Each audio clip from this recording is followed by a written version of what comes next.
Hola a todas y todos. Mi nombre es Beatriz Ramírez Guaroto y voy a acompañarles en este hilo temático dedicado a la protección constitucional de los derechos sexuales y reproductivos. En este hilo temático vamos a trabajar 6 subtemas y en este momento trabajaremos el primero de ellos, dedicado a la justificación constitucional de los derechos sexuales y reproductivos. En esta ocasión veremos algunos contenidos generales sobre derechos fundamentales, sobre su teoría y por qué es importante revisarla para entender los derechos sexuales y reproductivos. Una primera cosa que tenemos que tener presente es que en general los derechos fundamentales o derechos humanos, sea como querramos aproximarnos a ellos, tienen carácter histórico. Por eso estoy marcando esta idea con color amarillo. Eso quiere decir que responden a valores que en cada sociedad son relevantes en un determinado espacio y tiempo. Ciertamente, la formulación clásica, histórica, que nos sigue desde finales del siglo XVIII y que ha ido avanzando conforme los años, tiene su inspiración en valores como dignidad, libertad e igualdad, pero eso se ha ido complementando el día de hoy con nuevos desarrollos, por ejemplo, para amparar derechos colectivos o derechos medioambientales, y en esa línea se inscribe la reflexión sobre derechos sexuales y reproductivos. Además de existir diversas teorías sobre el desarrollo de los derechos fundamentales, una idea fuerza que tenemos que tener presente es que los derechos fundamentales no siempre están contenidos de forma explícita o expresa en los textos constitucionales. Si bien es cierto, en los países de América Latina tenemos la costumbre de cambiar cada ciertas décadas de texto constitucional, no necesariamente vamos a encontrar en los textos que se renuevan cada ciertas décadas cláusulas expresas que hablen de los contenidos de derechos sexuales y reproductivos, por ejemplo, o de otros derechos, piénsase en los de ambiental o los de derechos colectivos. Porque, como hemos explicado, su carácter histórico supone un cierto reconocimiento valorativo que cambia en espacio y tiempo y que va evolucionando conforme evolucionan también las conciencias de las sociedades. Eso supone que tengamos presente que los derechos fundamentales pueden tener también un reconocimiento implícito dentro de los valores clásicos que tenemos reconocidos en las cartas constitucionales. Eso no hace menos valorativamente importante el reconocimiento constitucional, solamente hay que tener presente que no se requiere literalidad expresa para que uno piense en el sustento constitucionalmente directo de un derecho fundamental. ¿Qué más tenemos que tener presente? Tenemos que tener presente que los derechos fundamentales ciertamente le permiten a las personas reclamar una serie de prestaciones. Es decir, los derechos fundamentales tienen lo que nosotros y nosotras llamamos una dimensión subjetiva. Le permiten a las personas, como titulares de derechos, reclamar ciertas atribuciones. Pero una de las dimensiones más importantes que se ha empezado a cultivar desde mediados del siglo pasado es la llamada dimensión objetiva de los derechos. Y es lo que en otras circunstancias se puede denominar el efecto de irradiación de los derechos. Esta importancia que tienen los derechos como centro del ordenamiento jurídico y como amparo interpretativo y límite a todas las esferas, no solo del poder público, sino del poder de los privados. Eso significa que todo el ordenamiento jurídico, todas las decisiones legislativas, todo el razonamiento jurídico, tanto jurisdiccional como administrativo e inclusive la acción de las personas naturales y jurídicas, tiene que verse limitada por el lenguaje de los derechos. Los derechos pasan a ser entonces un elemento estructural del Estado. Esa es más o menos la fórmula que sigue el artículo 1 de nuestra Constitución. En esa línea, nuestra Constitución reconoce que los derechos en el Perú tienen carácter fundamental y la mayoría están enumerados en los artículos 1 y 2. Sin embargo, no se trata de una lista cerrada.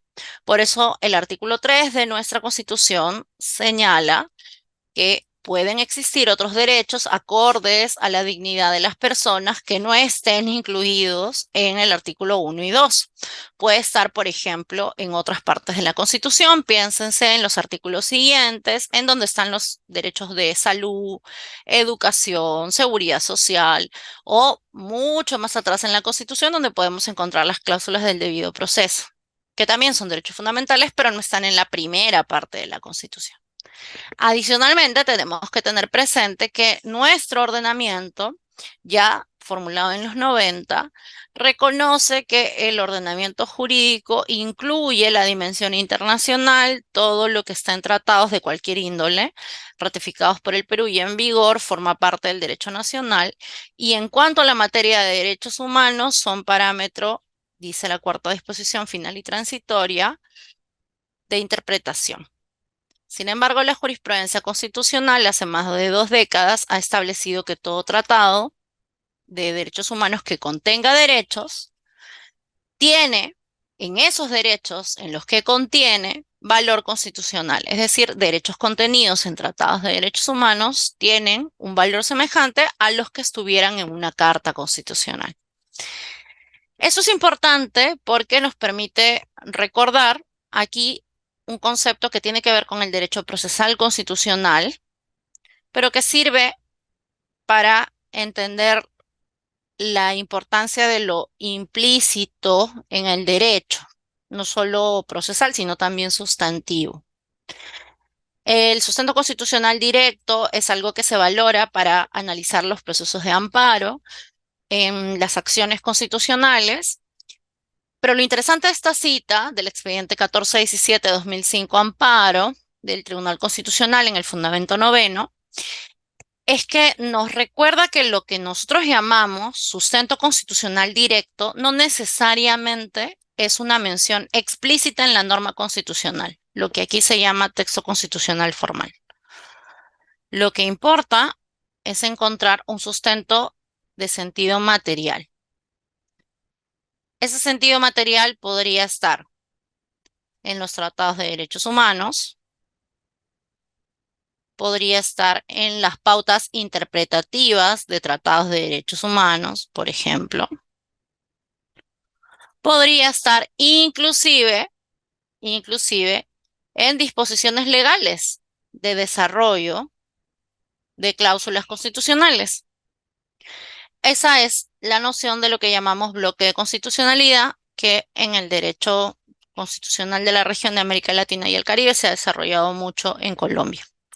La idea de que el contenido constitucional a veces no está desarrollado en el texto literal de una constitución, sino que puede integrar no solamente el ámbito supranacional, por ejemplo, el texto de tratados o jurisprudencia internacional, sino inclusive normas de desarrollo constitucional como una ley orgánica, por ejemplo, en la que uno puede encontrar el desarrollo del derecho a la consulta previa, por ejemplo, que es una ley, en general, es una ley. Pero en esa ley uno puede encontrar distintos componentes sobre lo que uno entiende que es un derecho fundamental, que es la consulta previa, y así sucesivamente. Esa es la idea de un bloque. No se trata de una norma, por lo tanto, sino se trata de un bloque de disposiciones.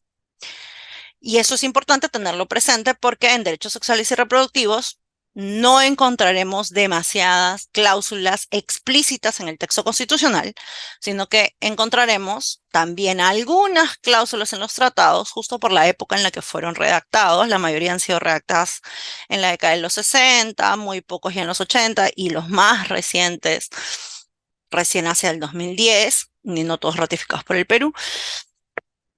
Y entonces es más común que encontremos jurisprudencia internacional o normas nacionales que den contenido material a lo que llamamos sustento constitucional. Dicho eso, terminemos con algunos apuntes de la teoría que son relevantes para entender los derechos fundamentales y dentro de ellos los derechos sexuales y reproductivos. Cuando yo me enfoco en estudiar derechos fundamentales y parto de que todas las personas los tenemos reconocidos, una cosa en la que yo debo guiar mi reflexión es quiénes son las personas que están obligadas, o sea, más allá de que las personas son titulares, que somos todas las personas, quiénes son las personas que están obligadas a cumplir ciertas prestaciones respecto a los derechos y cuál es el contenido del derecho que hay que proteger. Entonces aquí vamos a sacar dos ideas. Sujeto obligado, no sujeto titular. Hemos dicho que sujeto titular no plantea quizás mayor problema, pero sujeto obligado y contenido. Sujeto y contenido en todo derecho fundamental trae una reflexión de fondo.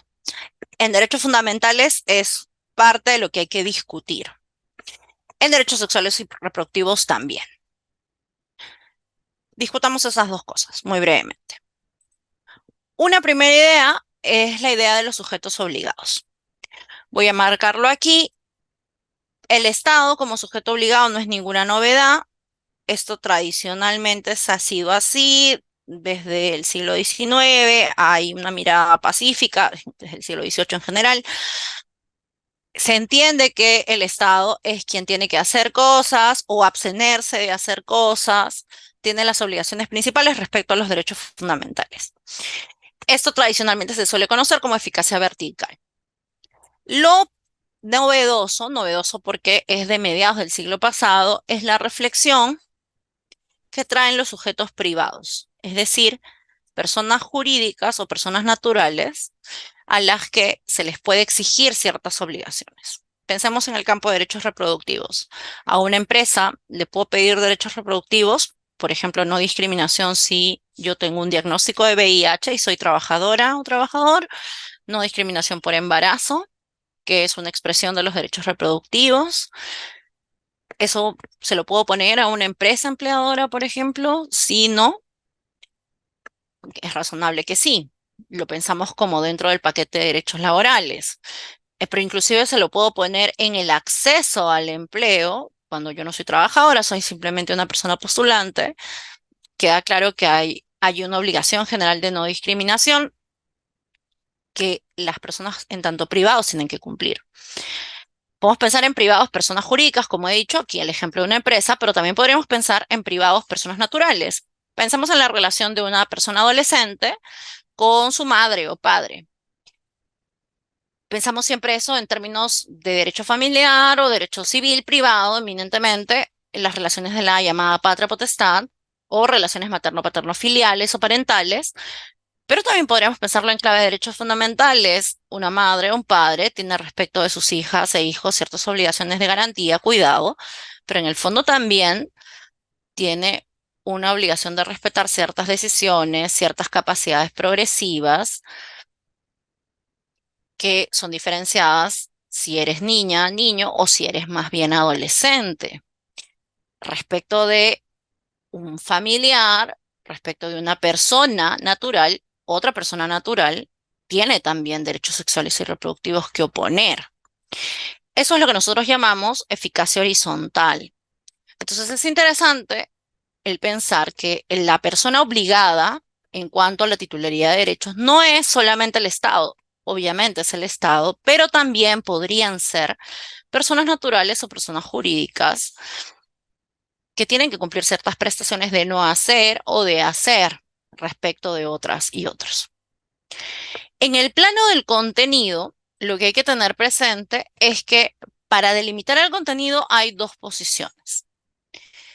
Una posición, vamos a llamarla absoluta, le voy a poner letra A, y una posición relativa. Para poder dejarlas en claro, o sea, para poder entender cuál es la diferencia entre cada una de ellas, creo que podríamos hacer un esquema de esta manera. Ambas parten de la idea de que existe un centro que podríamos denominar el contenido esencial del derecho. Vamos a dibujarlo como si esto fuera un huevo y esto sería la yema.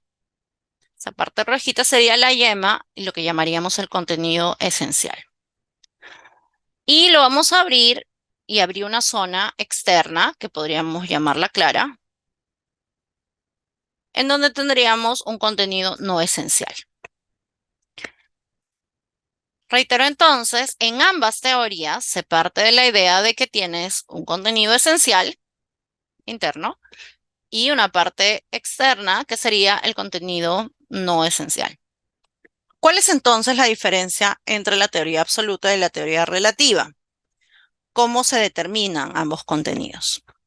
La teoría absoluta parte de la idea de que el contenido esencial, es decir, qué es lo que va acá adentro, en lo que hemos llamado en el símil del huevo, la yema, está predeterminado, es posible de conocerse de antemano, es decir, a priori yo puedo saber qué es lo que entra aquí y por lo tanto también puedo saber qué es lo que está fuera. Es decir, de antemano yo ya sé definitivamente qué está dentro y qué está fuera. La diferencia con la teoría relativa es que la teoría relativa lo que te diría es no. Lo que tú tienes es prima facie, es decir, tienes una aproximación tentativa de qué cosas van dentro y qué cosas van fuera, pero eso está sujeto al análisis caso a caso que podría ser derrotado de acuerdo al principio de proporcionalidad. Tú tendrás que analizarlo cada caso de acuerdo al test de proporcionalidad y en el test de proporcionalidad mirarás si el fin es legítimo, si hay una adecuación medio-fin, si el medio es necesario y luego pasarás a la proporcionalidad en sentido estricto y allí verás hasta dónde puedes o no ir. Recuerden que en el examen de proporcionalidad, en principio, todos los principios podrían ser derrotables, es decir, admiten una cierta relación de precedencia unos y otros, dependiendo del contexto en el que analices el caso. Por lo tanto, ¿qué es el contenido esencial? Bueno, tú puedes tener preliminarmente una idea, pero en cada caso concreto esto podría variar porque en cada caso concreto el contenido esencial puede ser un poquito más chiquito o un poquito más grande, dependiendo de lo que cedas o no. ¿Por qué esto es relevante? Porque esto parte de una mirada más bien estática. Aquí la teoría absoluta tendría más bien una mirada estática y la teoría relativa tendría una mirada más bien contextual dependiendo de los casos. El Tribunal Constitucional, en la sentencia a la que hice referencia antes, se ha decantado más bien por una teoría cercana a la relativa porque ha hecho mención a la importancia del test de proporcionalidad para ver el contenido de los derechos. Si unimos un poco todo lo que hemos visto en esta sesión, podríamos fijarnos en tres ideas de cierre. Las voy a marcar aquí con el resaltador. Una primera idea es que los derechos sexuales y reproductivos, como parte de toda la teoría de los derechos fundamentales, responden a la evolución histórica. Por lo tanto, tienen que ver con el reconocimiento valorativo que ha ido cambiando en las diferentes comunidades de personas, en los diferentes momentos de la historia y a la vez en diferentes lugares, porque no en todos los lugares es igual, inclusive en el mismo momento histórico. Eso supone que además el texto de la constitución de cada país tenga una textura diferente, porque algunos países tienen las tradiciones de cambiar de constituciones cada ciertas décadas y otros países más bien no. Entonces eso también hace que haya reconocimientos expresos o implícitos. Podría ser cualquiera de los dos. Ambas cosas son válidas, no es que una es mejor que la otra necesariamente. Para proteger, por lo tanto, los derechos sexuales y reproductivos, no necesariamente el reconocimiento expreso como tal se requiere, partiendo de los derechos diversos que están reconocidos en la Constitución, los derechos diversos que tenemos, libertad, vida, igualdad, integridad, salud, educación, derecho al acceso a la información, etcétera. Uno puede encontrar aplicaciones en el ámbito de la sexualidad y la reproducción que tradicionalmente no se exploraron y que hoy en día se puede considerar importantes porque hoy en día como producto histórico las valoramos y quizás décadas atrás no se valoraba. Eso significa que los estados obviamente están obligados a tomar medidas, pero también las personas, en tanto personas naturales, pero también jurídicas, tienen obligaciones al respecto. Eso significa que no solamente los estados tienen obligaciones, sino que los particulares también. Obviamente las obligaciones frente a los particulares suponen una acción del estado para hacerlas cumplir. Y el contenido de los derechos supone siempre una mirada contextual a la luz del examen de proporcionalidad. Esto es interesante porque dentro de las metodologías críticas el poder analizar el contexto y el poder aterrizar la reflexión al contexto para analizar inclusive las consecuencias que se desprenden de un determinado análisis es relevante. Si quieren profundizar un poco en la protección que está detrás, la justificación constitucional detrás de los derechos sexuales y reproductivos, recomiendo dos textos. Uno es el de la profesora Rocío Villanueva Flores, tiene algún tiempo de antigüedad, pero da una mirada general sobre la protección constitucional de los derechos sexuales y reproductivos. Y otro de esta misma autora, que es más reciente, lo que hace es visibilizar la importancia de lo implícito, aquellos principios que no están especialmente a la letra, fáciles quizás para muchas personas de apreciar, pero por qué los principios implícitos son importantes para la defensa de los derechos sexuales y reproductivos, y se hace eso a la luz del caso Artavia Murillo. Entonces creo que es interesante poder ver esta dimensión también de lo implícito como parte del razonamiento jurídico. Dicho eso, espero que les hayan resultado útiles los contenidos de esta primera unidad. Muchas gracias y nos vemos en el subtema siguiente.